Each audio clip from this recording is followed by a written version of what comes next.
Assalamualaikum warahmatullahi wabarakatuh. Apa kabar teman-teman? Semoga kalian semua dalam keadaan sehat walafiat, diluaskan rezekinya, dan dilancarkan segala urusan-urusannya. Amin ya rabbal alamin. Kembali lagi dengan saya Rizky di channel Menembus Hijab. Pada malam hari ini, saya akan membawakan cerita yang ditulis oleh akun Twitter yang bernama @siska_noview. Dan untuk kisah yang akan saya bawakan kali ini, yaitu kisah yang berjudul Telu Gantung Jodoh. Sebelum lanjut ke ceritanya, mari dukung channel ini dengan cara like, komen, dan subscribe, agar kami lebih semangat membawakan cerita-cerita misteri berikutnya. Dan jangan lupa nyalakan tombol lonceng notifikasinya agar kalian tidak ketinggalan cerita-cerita misteri dari kami. Dan ceritanya berawal dari sini.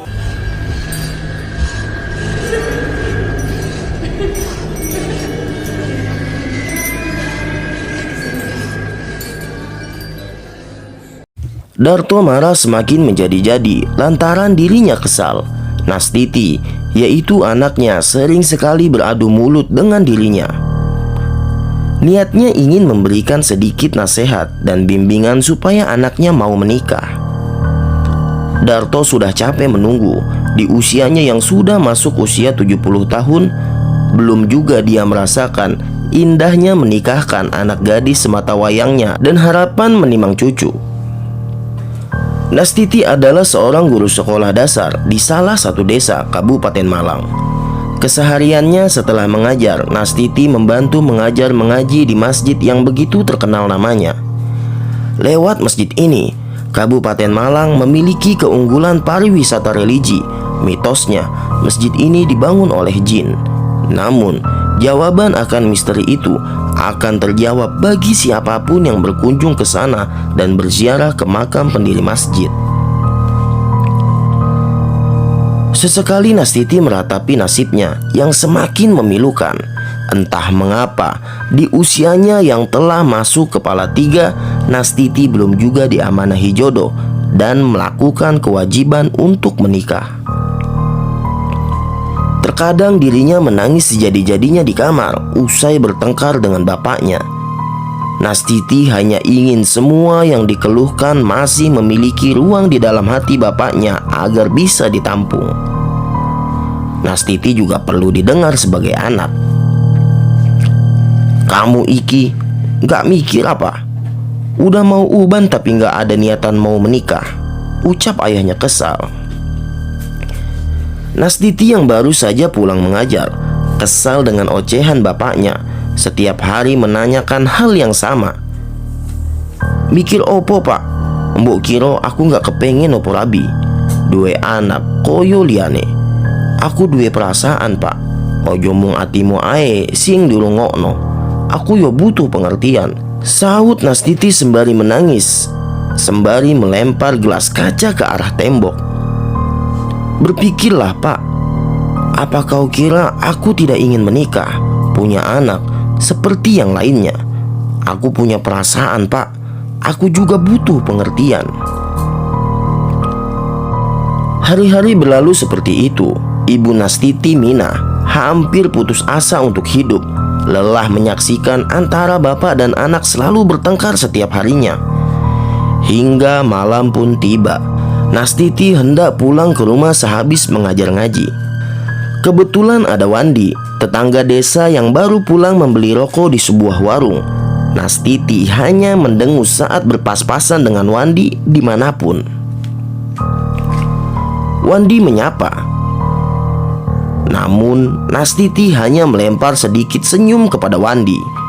Wajah Wandi yang tersenyum kemudian berubah menjadi kesal lantaran balasan Nastiti selalu seperti itu. Hal itu menjadi terbiasa lantaran sudah sering sekali Nastiti seperti itu kepada seseorang yang ditemuinya. Saat itu Wandi menawarkan tumpangan untuk mengantar Nastiti sampai rumah. Namun Nastiti menolaknya. Dia memilih untuk jalan kaki saja. Melihat Nastiti tidak bisa dipaksa dan ketus, Wandi hanya mengajaknya bersalaman dan pamit pulang. Kali ini Nastiti mau dan mengulurkan tangannya ke arah tangan Wandi. Kemudian mereka berpisah. Nastiti keheranan. Sejak kapan Wandi memakai minyak wangi seperti itu?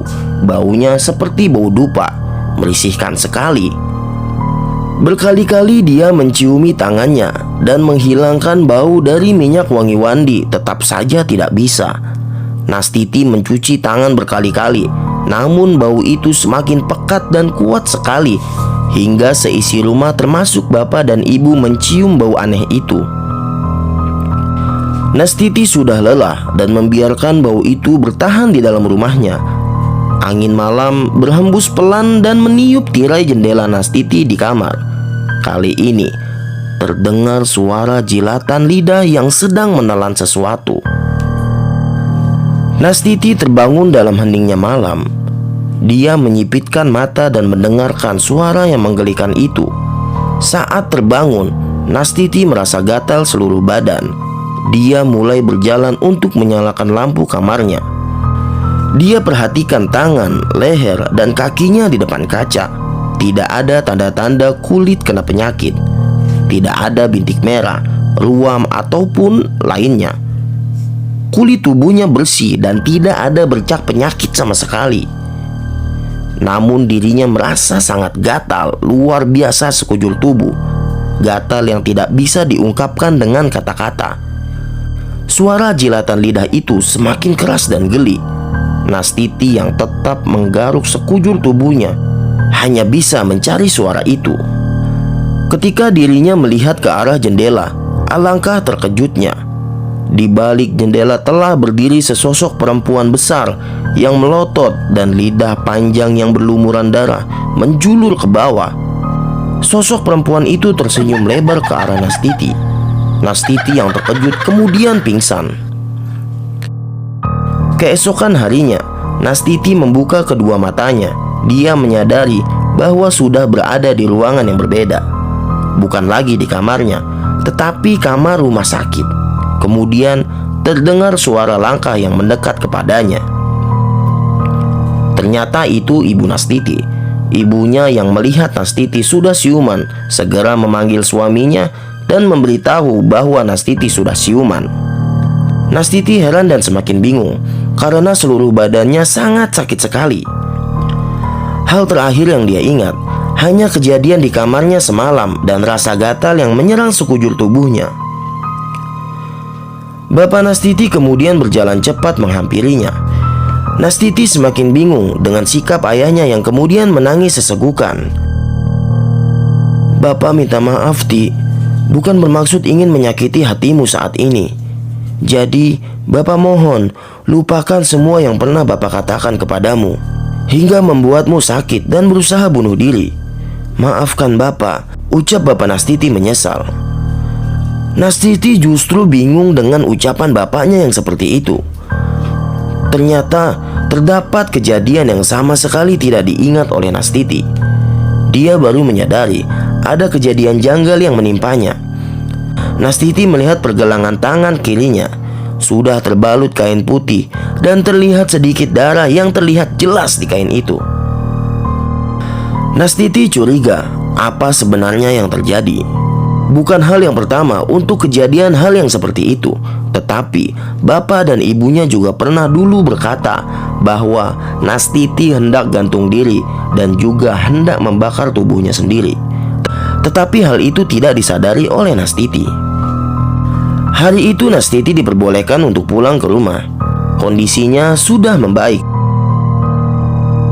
Di perjalanan, Nastiti tetap menyimpan 1000 pertanyaan itu di dalam hatinya. Entah apa yang sebenarnya terjadi dengan dirinya selama ini. Sungguh Nastiti ingin mengetahui jawabannya. Nastiti sudah mulai beraktivitas seperti sedia kala, yaitu mengajar. Di tengah waktu istirahat, dia didekati oleh salah satu temannya, Wati. Wati adalah teman seprofesi dengan Nastiti. Wati mengobrol soal kondisi Nastiti yang sedikit berat melewatinya. "Aku sendiri tidak mengerti, Wat. mengapa aku seperti ini? Bahkan aku sendiri tidak mengerti apa yang aku lakukan ini, ucap Nastiti kepada Wati. Wati kemudian mengingat temannya yang punya keahlian untuk melihat sesuatu hal gaib, hingga akhirnya menyuruh Nastiti untuk bertanya kepadanya. Keesokan harinya, Nastiti dan Wati berboncengan hendak pergi ke suatu tempat. Ternyata mereka berjanjian untuk bertemu dengan temannya Wati, yaitu Novi. Mereka telah mengatur janji untuk bisa bertemu dengan Novi di taman kota. Novi yang sibuk kuliah membuat mereka susah mengatur jadwal bertemu. Sesampainya di taman kota, Nastiti mencoba duduk di kursi, diikuti dengan Wati. Selama 10 menit mereka menunggu kedatangan Novi. Akhirnya pertemuan mereka berlangsung. Novi yang melihat sesuatu yang aneh di dalam diri Nastiti hanya bisa terdiam dan tidak banyak mengeluarkan suara. Tidak banyak perbincangan saat itu. Novi hanya memberi pesan bahwa akan datang ke rumah Nastiti minggu depan. Saat itu hanya berbincang soal kabar dan seputar kesibukan mereka masing-masing. Namun ada yang berbeda dengan Nastiti saat itu. Dia sebebas itu meluapkan emosi dengan apa yang sedang ia rasakan saat ini. Tertawa, menangis semudah itu dia luapkan kepada Novi dan Wati. Hari pun berlalu. Tiba waktunya Nastiti kedatangan tamu di rumahnya. Ya, Novi yang saat itu berjanji untuk datang ke rumah Nastiti. Nastiti sebelumnya tidak tahu dan mengerti apa niat Novi sehingga dia ingin berkunjung ke rumahnya. Jam menunjukkan pukul 10 pagi. Akhirnya terdengar suara motor dari luar. "Assalamualaikum, selamat pagi mbak. Mohon maaf mengganggu," ucap Novi. Nastiti yang senang dengan kedatangan Novi akhirnya mengenalkan Novi kepada seluruh keluarganya. Nastiti merasa ada yang berbeda dengan rumahnya saat itu. Angin segar masuk secara perlahan ke dalam dan menembus seluruh raga yang hidup di dalamnya. Novi kemudian duduk dan memegang lantai ruang tamu rumah Nastiti. Seluruh keluarga yang menyaksikan, termasuk Wati, merasa berdebar karena belum pernah mereka menyaksikan hal semacam ini. Novi kemudian berjalan ke arah kamar Nastiti. Di sana Novi melihat sebuah foto yang terletak di samping jendela kamar. Nastiti dan keluarga mengikuti di belakangnya dan memperhatikan Novi. Novi berjalan cepat dan mengambil foto Nastiti itu. Ketika diambil, kejadian menyeramkan terjadi.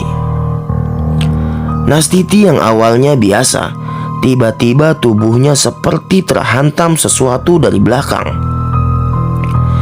Dia tersungkur di tanah dan matanya kemudian melotot. Novi yang mengetahui hal itu kemudian berlari dan memegang tangan Nastiti. Bapak dan ibu Nastiti juga membantu Nastiti untuk membawa Nastiti ke tempat tidur. Nastiti mengerang dan tertawa cekikikan tidak jelas. Novi yang mengetahui bahwa Nastiti sudah kesurupan akhirnya membacakan doa agar sosok yang bersemayam di raga Nastiti segera keluar. Namun ketika hendak memegang kepalanya, tangan Novi digigit sejadi-jadinya oleh Nastiti. "Hihihi, ngalihokon menungso laknat. Tugasku nutup rezekine, are iki durung mari. Pergilah kamu manusia laknat. Tugasku menutup rezekinya anak ini belum selesai," ucap Nastiti yang kesurupan. Novi mencoba kembali menetralkan tubuh yang berusaha mengeluarkan sosok kuntilanak itu dari raga Nastiti. Hingga sebelum Novi melepas kuntilanak itu, dia menanyakan sesuatu kepadanya. "Sopo jenongmu? Sopo singongkon awakmu?" tanya Novi. "Siapa namamu? Kenapa kamu tutup rezeki jodoh anak ini? Siapa yang menyuruhmu?" tanya Novi. Nastiti melotot mengeluarkan lendir darah dari mulutnya, kemudian tertawa sekencang-kencangnya. kemudian menangis sejadi-jadinya. Aku Galuh, aku perawan yang disuruh nutup jodohnya anak ini, menjelekkan wajahnya biar tidak laku. Ada yang suka anak ini dan menyuruh aku agar Nastiti tidak laku menikah. Kalau tidak aku laksanakan, aku akan disiksa. Mendengar hal itu, Novi tidak tinggal diam. Dia kemudian menarik sesuatu dari celah antara jempol kaki Nastiti. Ternyata terdapat benang gaib yang dipasang agar Nastiti terikat dalam kiriman teluh gantung jodoh. Kemudian Novi membakar kertas yang bertulis penggalan tulisan aneh di dalamnya. Sejak saat itu, Nastiti sembuh dan kemudian beberapa bulan setelahnya kejadian tersebut, Nastiti dipersunting oleh salah satu murid lulusan pesantren yang juga mengajar di sekolah Kabupaten Malang. Seminggu setelah pernikahan Nastiti, terdengar kabar yang memprihatinkan. Wandi ditemukan meninggal dunia di gubuk tengah sawahnya. Warga menemukan perlengkapan yang sangat aneh. Terlihat sesajen dan 3 buah dupa yang masih mengepul. Di bawah sesajen itu terdapat foto Nastiti. Warga yang mengetahui itu kemudian membongkar gubuk itu dan membakar peralatan tersebut tanpa sisa. Nastiti sekarang sudah dikaruniai 3 orang anak yang lucu dan hidup bahagia dengan suaminya. Dan sekian untuk cerita kali ini. Bagaimana menurut kalian tentang cerita ini? Tulis komentar kalian di kolom komentar. Semoga kalian semua terhibur dengan cerita ini. Saya Rizky izin pamit. Selamat malam, selamat beristirahat. Wassalamualaikum warahmatullahi wabarakatuh.